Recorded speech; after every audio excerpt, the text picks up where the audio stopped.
Have you ever wondered if December 25th is truly the day Jesus was born? What if we told you there's no mention of this date in the Bible?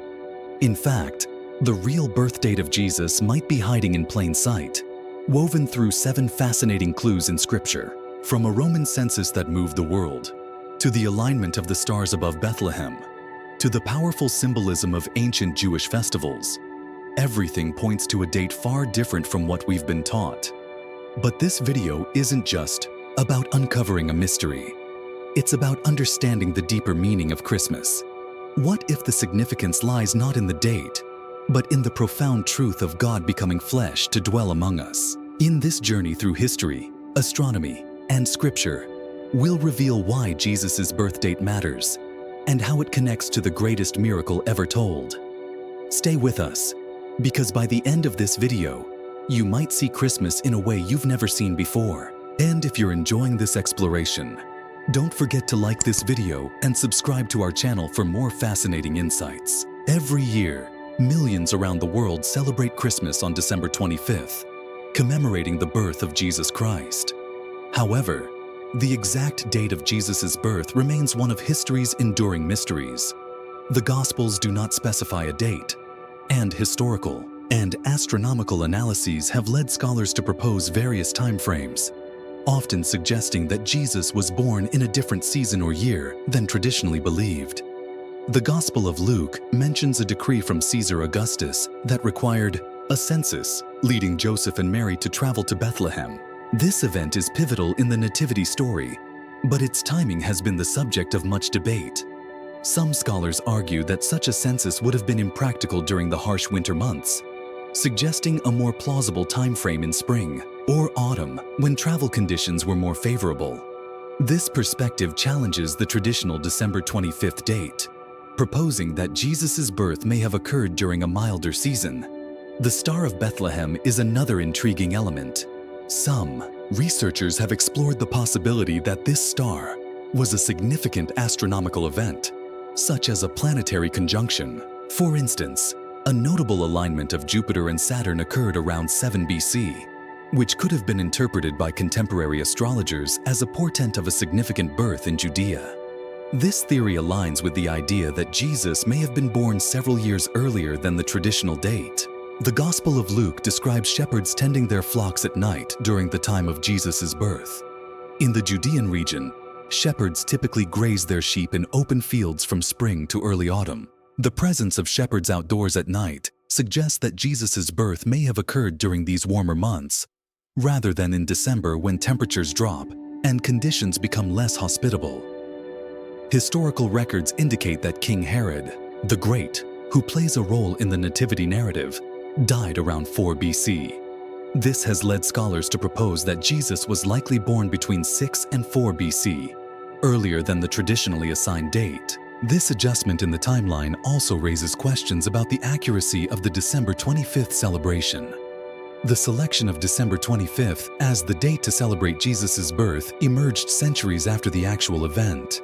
Some historians suggest that early Christians chose this date to coincide with existing pagan festivals celebrating the winter solstice, thereby providing a Christian alternative to popular celebrations. This strategic choice facilitated the spread of Christianity by aligning with established cultural practices.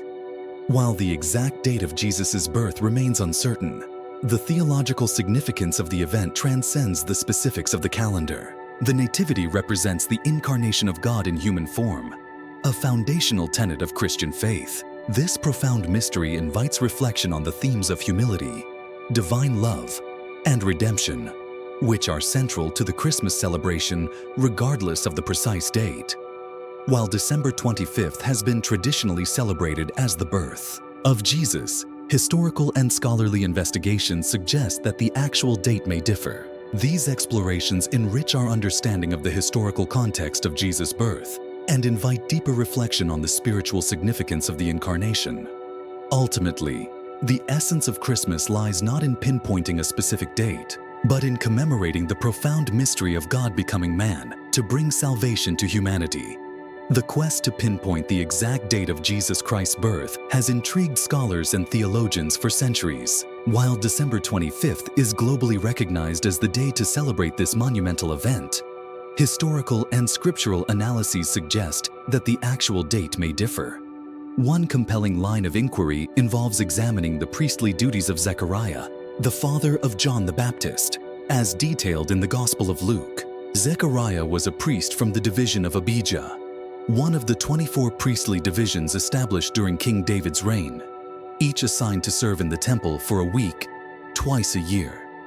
According to 1 Chronicles 24, the division of Abijah was the 8th in line. The Jewish calendar, based on lunar cycles, begins with the month of Nisan, around March-April. Calculating from Nisan, the 8th division would typically serve during the 10th week of the year, accounting for interruptions during major festivals like Passover, when all priests were required to be present. This places Zechariah's service around late May to early June. During his temple service, the angel Gabriel appeared to Zechariah, announcing that his wife, Elizabeth, would conceive a son despite their advanced age. This son would become John the Baptist, the forerunner to the Messiah. Assuming Elizabeth conceived shortly after this divine encounter, her 6th month of pregnancy would fall around late November to early December. The Gospel of Luke narrates that in the 6th month of Elizabeth's pregnancy, Gabriel visited Mary to announce that she would conceive Jesus. If Mary conceived shortly thereafter, this timeline suggests that Jesus' birth would occur approximately 9 months later, placing it in late August to early September. An intriguing aspect of this timeline is its overlap with the Jewish Feast of Tabernacles, or Sukkot, typically celebrated in late September to early October. Sukkot is a time when Jews commemorate God's provision during their 40 years in the wilderness, dwelling in temporary shelters, or tabernacles. The Gospel of John states, "The Word became flesh and made his dwelling among us." The term dwelling here is derived from the Greek word iskanu, meaning to tabernacle, or to pitch a tent. This linguistic connection has led some scholars to propose that Jesus' birth during the Feast of Tabernacles would symbolize God coming to dwell among his people, aligning with the festival's themes of divine presence and provision. While this analysis offers a compelling argument for a birth date in early autumn, it's essential to recognize that the exact date of Jesus' birth is not definitively recorded in Scripture. The early Christian church did not emphasize the celebration of Christ's birth, focusing more on his death and resurrection. The selection of December 25th as the date to celebrate Christmas emerged in the 4th century, possibly to coincide with existing pagan festivals like the Roman Saturnalia, thereby providing a Christian alternative and facilitating the spread of Christianity. Understanding these historical and scriptural contexts enriches the celebration of Jesus' birth, regardless of the specific date. It underscores the profound significance of the Incarnation, God taking on human flesh to dwell among humanity. This event, central to Christian faith, invites believers to reflect on themes of divine presence, humility, and redemption. While the exact date of Jesus' birth remains a topic of scholarly exploration, the convergence of scriptural clues and Jewish traditions offers meaningful insights. Whether celebrated in December or contemplated during the Feast of Tabernacles, the essence of Christmas lies in acknowledging and rejoicing in the profound mystery of the Word becoming flesh and dwelling among us. The birth of Jesus Christ is traditionally celebrated on December 25th. However, historical and scriptural analyses suggest that his actual birth may have occurred during the Jewish Feast of Tabernacles, known as Sukkot, which typically falls in late September to early October. Sukkot is a significant Jewish festival commemorating the Israelites' 40-year journey in the wilderness, during which they lived in temporary shelters called sukkahs. This festival emphasizes themes of divine presence, provision, and communal joy. Celebrated for 7 days, it involves constructing sukkahs, festive meals, and rituals that reflect on God's protection and guidance. Several scriptural references and interpretations suggest a connection between Jesus' birth and the Feast of Tabernacles. The Word dwelt among us. In John 1:14, it is written, The Word became flesh and made his dwelling among us. The term dwelling here is derived from the Greek word skenu, meaning to tabernacle or to pitch a tent. This choice of wording may symbolize Jesus tabernacling among humanity, aligning with the themes of Sukkot, timing of priestly service. The Gospel of Luke mentions that Zechariah, the father of John the Baptist, belonged to the priestly division of Abijah. Historical records indicate that this division served in the temple during the 8th week of the Jewish calendar, placing Zechariah's service around late May to early June. Following his service, Elizabeth conceived John. Approximately 6 months later, Mary conceived Jesus, placing his birth around late September, coinciding with Sukkot. Shepherds in the fields. Luke 2:8 describes shepherds living out in the fields at the time of Jesus' birth. In Judea, shepherds typically stayed with their flocks outdoors from spring to early autumn. The presence of shepherds in the fields suggests a birth during a milder season, consistent with the timing of Sukkot. If Jesus was born during the Feast of Tabernacles, several symbolic parallels emerge. God dwelling among us. Sukkot celebrates God's presence with the Israelites in the wilderness. Jesus' birth during this time would symbolize God dwelling among humanity in a tangible form. Light of the world. Sukkot involves the Festival of Lights, where large menorahs were lit in the temple, illuminating Jerusalem. Jesus later refers to himself as the light of the world. John 8:12, a statement that resonates with the festival's imagery. Living water. During Sukkot, a water-drawing ceremony called Simchat Beit HaShueva was performed, symbolizing salvation and divine blessing. In this context, Jesus' declaration in John 7:37-38, "Let anyone who is thirsty come to me and drink," takes on profound significance. Recognizing the potential alignment of Jesus' birth with Sukkot enriches the theological understanding of his incarnation, fulfillment of prophecy. The alignment suggests a fulfillment of messianic prophecies and deepens the connection between Jesus and Jewish traditions. Enhanced symbolism. It underscores the themes of divine presence, light, and salvation, central to both Sukkot and the life of Jesus. Cultural context. Understanding this timing provides insight into the cultural and religious milieu into which Jesus was born, highlighting the continuity between the Old and New Covenants. While the exact date of Jesus' birth remains a topic of scholarly discussion, the potential connection to the Feast of Tabernacles offers a rich tapestry of symbolic and theological insights. This perspective invites believers to reflect on the profound ways in which Jesus embodies the fulfillment of God's promises and the manifestation of his presence among humanity. The Gospel of Luke recounts that, on the night of Jesus' birth, shepherds were in the fields near Bethlehem, keeping watch over their flocks. This detail has sparked discussions about the actual time of year Jesus was born, as it provides clues about the season. In the region of Judea, including Bethlehem, the climate varies significantly with the seasons. Winters can be cold and wet, with average nighttime temperatures around 44 degrees Celsius, 6 degrees Celsius, and occasional rainfall. During these months, shepherds typically brought their flocks into protective shelters to shield them from the harsh weather. Therefore, it would have been unusual for shepherds to be out in the open fields at night during December. Conversely, during the spring and autumn months, the weather is milder, making it more feasible for shepherds to stay outdoors with their flocks overnight. Springtime, in particular, coincides with the lambing season, when shepherds would remain in the fields to assist and protect newborn lambs. This practice aligns with the biblical account of shepherds watching over their flocks at night. The presence of shepherds in the fields at night suggests that Jesus' birth may have occurred during a milder season, such as spring or early autumn, rather than in the winter month of December. This perspective is supported by historical and cultural practices of shepherding in the Judean region. While the exact date of Jesus' birth remains a topic of scholarly debate, the detail of shepherds tending their flocks at night provides a compelling clue.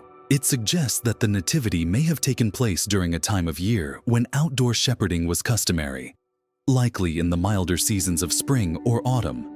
The Star of Bethlehem, as described in the Gospel of Matthew, has long intrigued scholars and astronomers. One prevailing theory suggests it was a rare conjunction of planets. In 7 BCE, Jupiter and Saturn aligned closely in the constellation Pisces, an event that occurred 3 times that year.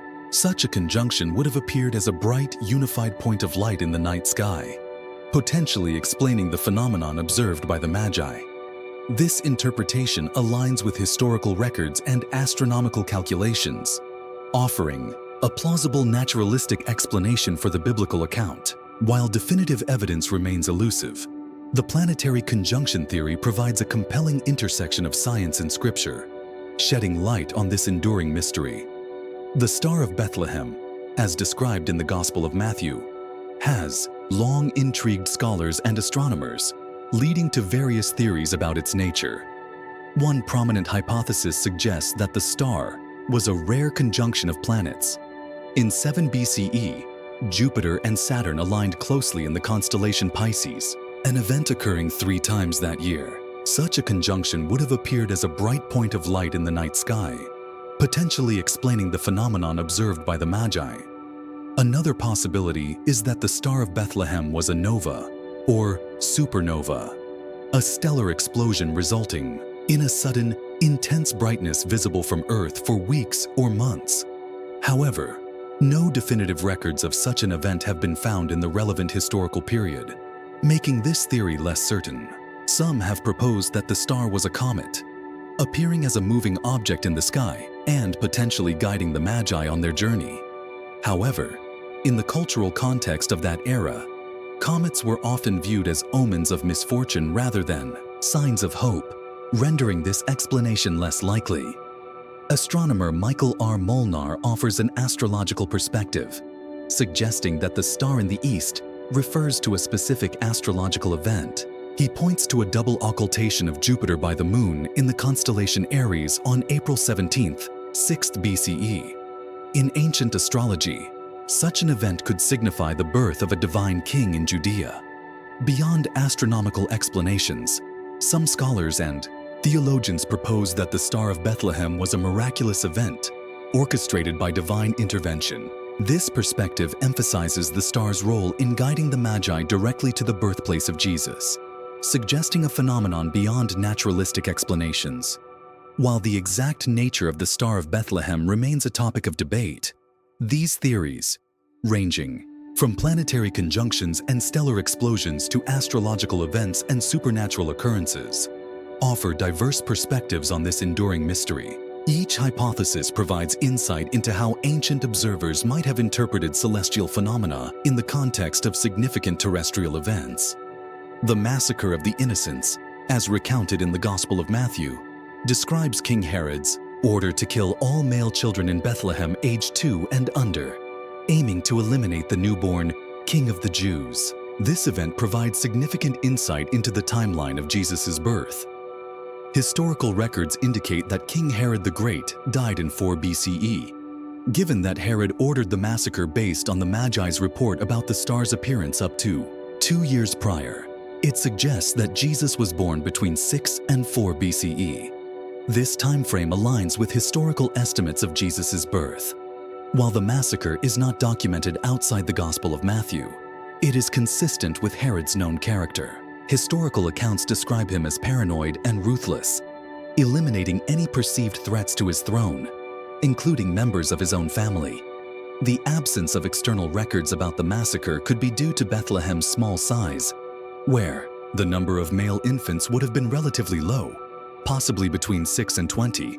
The event also fulfills the prophecy from Jeremiah 31:15, which speaks of Rachel weeping for her children. This connection underscores the theological significance of Jesus' birth within the Jewish prophetic tradition. The massacre of the innocents, though lacking extensive external corroboration, fits within the historical and character context of Herod's reign. It provides a crucial clue in dating Jesus' birth and highlights the fulfillment of Jewish prophecy, reinforcing the narrative's theological depth. The Gospel of Matthew recounts a prophecy from Hosea, "Out of Egypt I called my son," which is interpreted as foretelling Jesus' return from Egypt after Herod's death. Additionally, the sorrow of Bethlehem's mothers during the massacre of the innocents fulfills Jeremiah's prophecy about Rachel weeping for her children. These events highlight the fulfillment of Old Testament prophecies in the narrative of Jesus' early life. The Gospel of Luke notes that Jesus began his public ministry at about 30 years of age. This detail, though seemingly minor, holds significant implications for understanding the timeline of Jesus' life and the cultural context of his ministry. Luke situates the beginning of Jesus' ministry during the 15th year of the reign of Tiberius Caesar. Tiberius became emperor in AD 14, making his 15th year around AD 28 to 29. If Jesus was approximately 30 years old at that time, this suggests his birth occurred between 6 and 4 BC, aligning with historical estimates and the reign of Herod the Great, who died in 4 BC. In Jewish culture, the age of 30 held particular significance, especially concerning religious duties and leadership roles. Priestly service. According to the Torah, Levites began their service in the temple at age 30. This age marked a period when individuals were considered mature and fully prepared for spiritual responsibilities. Prophetic precedents. Figures like Joseph and David are noted to have assumed significant leadership roles around this age, indicating a cultural recognition of 30 as the age of maturity and readiness for leadership. By commencing his ministry at this age, Jesus aligned with these cultural and religious expectations, presenting himself as a mature and authoritative teacher within Jewish society. The Gospels provide limited information about Jesus' life between his childhood and the start of his ministry, often referred to as the silent years. While specific details are scarce, it is generally understood that during this period, Jesus lived in Nazareth, engaging in daily life and work. This time likely involved personal growth, spiritual development, and preparation for his forthcoming public ministry. The absence of public activity during these years underscores the importance of divine timing and readiness for the mission ahead. Jesus, beginning his ministry at age 30, carries deep theological significance.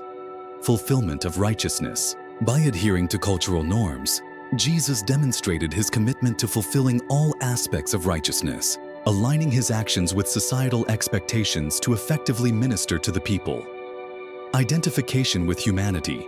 Experiencing the full spectrum of human life stages, including adulthood before his ministry, allowed Jesus to fully empathize with human experiences, enhancing his role as the mediator between God and humanity.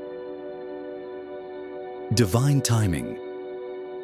The commencement of his ministry at this specific age reflects the unfolding of God's redemptive plan at the appointed time, emphasizing the importance of divine timing in the narrative of salvation.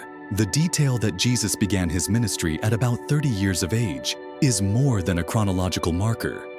It intertwines with cultural, historical, and theological threads that enrich the understanding of his life and mission.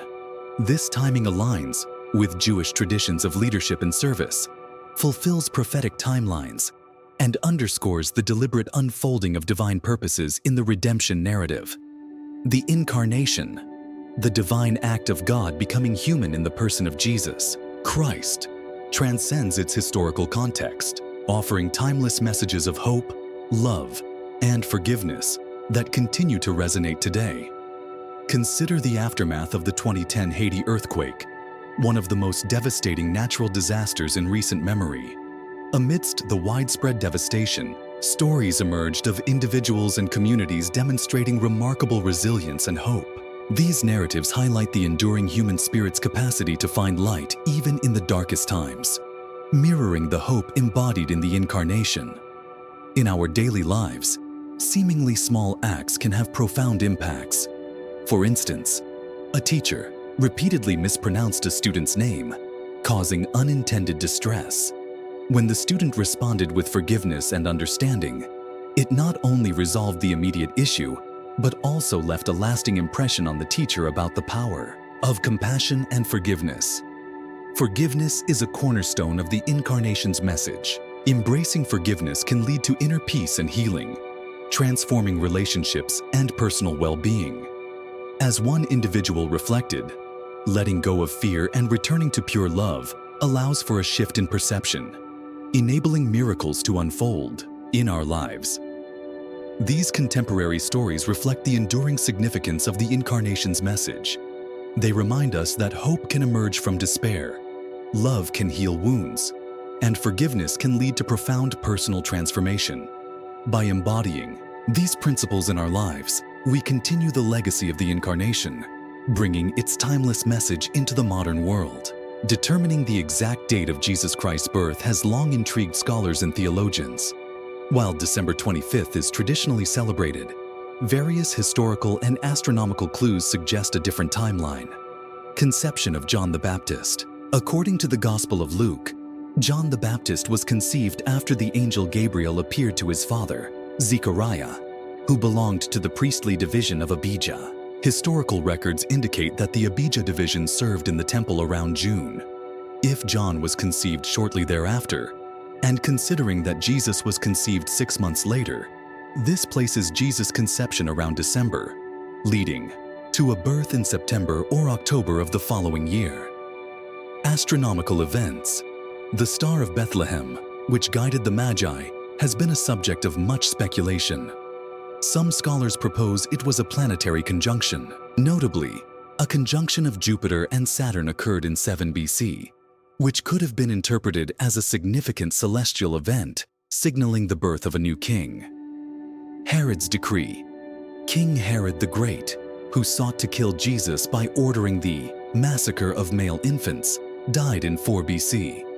Since this event occurred shortly after Jesus' birth, it suggests that Jesus was born between 6 and 4 BC. Shepherds in the fields. The Gospel of Luke mentions shepherds watching their flocks at night during Jesus' birth.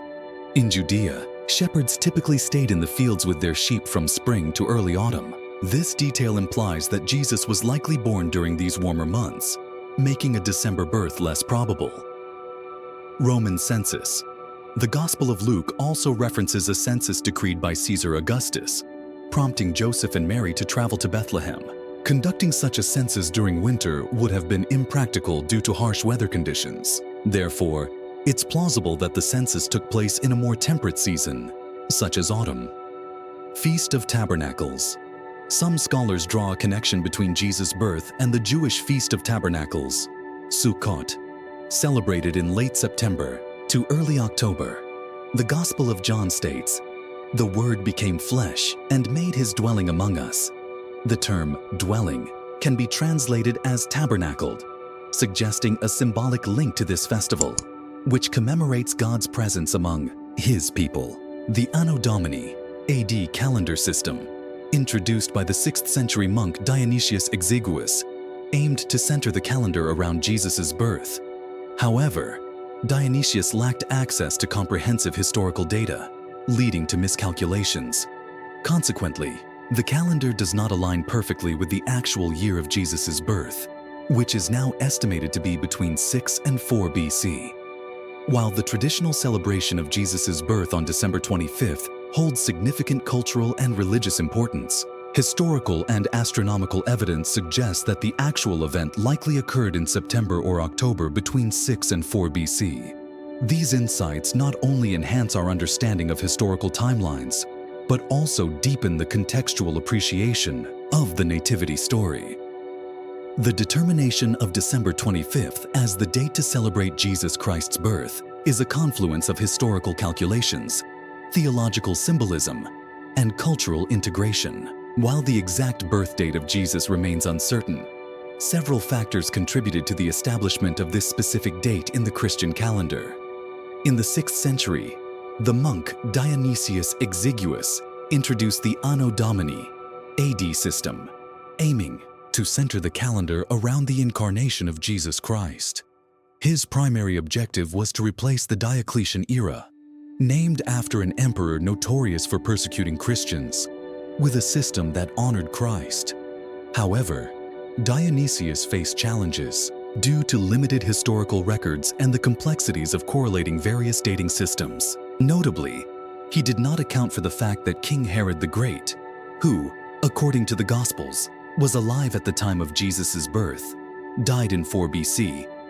This oversight implies that Jesus' birth occurred earlier than Dionysius calculated. Additionally, the concept of a year zero was absent in his system. It transitioned directly from 1 BC to AD 1, further complicating chronological accuracy. Despite these inaccuracies, the Anno Domini system was widely adopted and remains the foundation of the calendar used today. The selection of December 25th is not rooted in biblical texts, but emerged through a combination of theological reasoning and the adaptation of existing pagan festivals. During the early centuries of Christianity, there was no consensus on the exact date of Jesus' birth, and it was not initially celebrated. The focus was predominantly on his death and resurrection. By the 4th century, as Christianity became more integrated into Roman society, church leaders sought to establish a date for Christ's birth that would resonate with existing cultural practices. December 25th coincided with the Roman festival of Dies Natalis Solis Invicti, the birthday of the unconquered sun, which celebrated the winter solstice and the gradual return of longer daylight. This festival symbolized the triumph of light over darkness, a theme harmonious with Christian theology portraying Jesus as the light of the world. By aligning Jesus' birth with this widely observed pagan festival, early Christians aimed to facilitate the transition to Christianity by infusing existing traditions with new, Christ-centered significance. Another theory suggests that early Christians linked the date of Jesus' conception to March 25th, a date they associated with the creation of the world, and, later, with the Annunciation, when the angel Gabriel announced to Mary that she would conceive Jesus. Calculating 9 months from March 25th leads to a birth date of December 25th.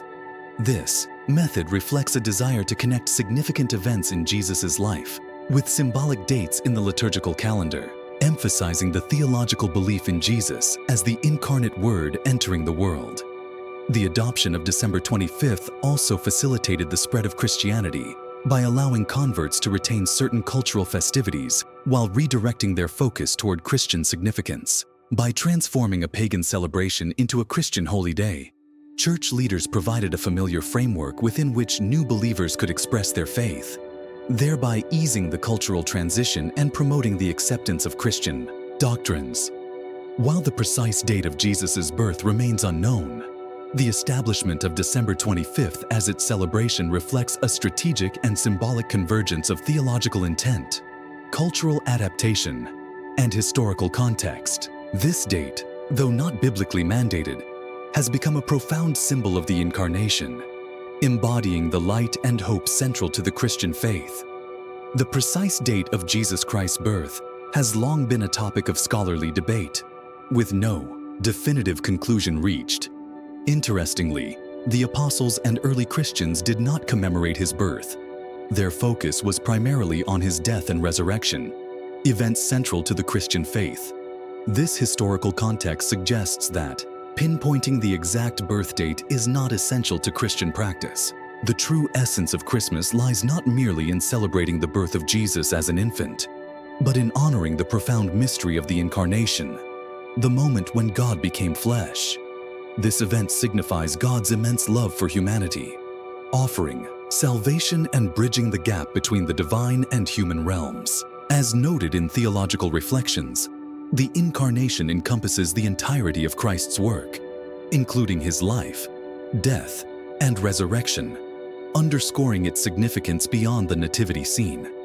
In contemporary celebrations, there is a tendency to focus on the nativity story, sometimes overlooking the broader implications of the Incarnation. The Incarnation is a testament to God's willingness to enter into human history, to experience human suffering, and to provide a path to redemption.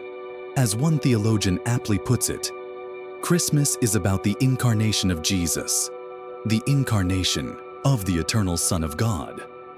Therefore, during the Christmas season, it is vital to reflect on and celebrate the Incarnation. This reflection invites believers to deepen their understanding of God's love and to share this profound truth with others. By embracing the full meaning of the Incarnation, Christians can appreciate the depth of God's gift to humanity and the transformative power it holds for all. As we conclude this exploration of the true date of Jesus' birth, we are reminded that the exact day is not the heart of the matter. What truly matters is the profound significance of his coming into the world. The Incarnation. It symbolizes hope, love, and redemption for all humanity. Whether he was born in September, October, or December, the key takeaway is the transformative power of this event. It invites us to reflect on the meaning of divine love and the ultimate sacrifice made for our salvation. Christmas is not just about marking a historical date. It is about celebrating the gift of light in the darkness, the presence of God among us, and the eternal hope it brings. Let this season inspire us to embody the values of love, forgiveness, and unity in our daily lives. Thank you for joining this journey. If you found this video insightful, please give it a like and subscribe to our channel for more thought-provoking content. Don't forget to share this message with your loved ones. Wishing you a blessed and meaningful Christmas.